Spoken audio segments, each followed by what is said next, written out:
us athletes, we're always going to look for a way to compete, but we're just going to do it the best way we can, where we're not going to, get brain damage. Yeah.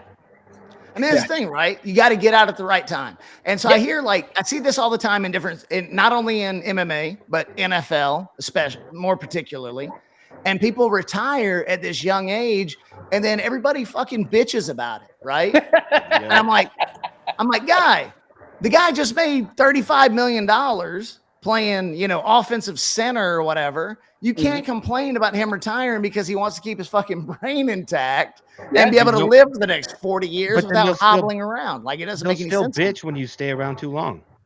Yeah. Then they get mad about, you're right. You can't win. You guys can't win, DJ. Either you stay around too long or you don't stay around long enough. You guys are fucked, right? Yeah. I think if the athlete, whether it's football, basketball, mixed martial arts, boxing, if the athlete is open about and transparent about why they walked away from the sport, I think fans would understand, right? Yeah. Think about if your wife's going to divorce you, and let's say you're a piece of shit of a husband, she's going to divorce you, and she comes out transparency and tells you why she's going to divorce you.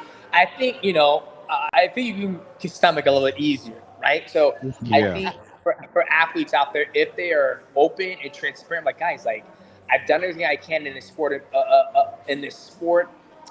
I made good money. Now I have other things that are pulling me away from this, and I know that I can't be the best version of myself when I step in there to compete, or step in there to snap the ball, or step in there to line up on the line and catch this ball. So I still, don't get me wrong, I'm still a good athlete, but I'm not where I was before, and I realize that, and I think it's time to walk away. My fans, I love you. I appreciate you guys, tuning in to me play football.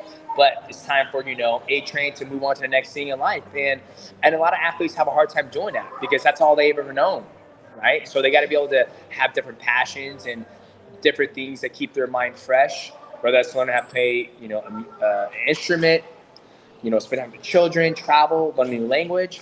That's the biggest thing. And that's what life's about is, have an opportunity to do whatever you decide that you want to do.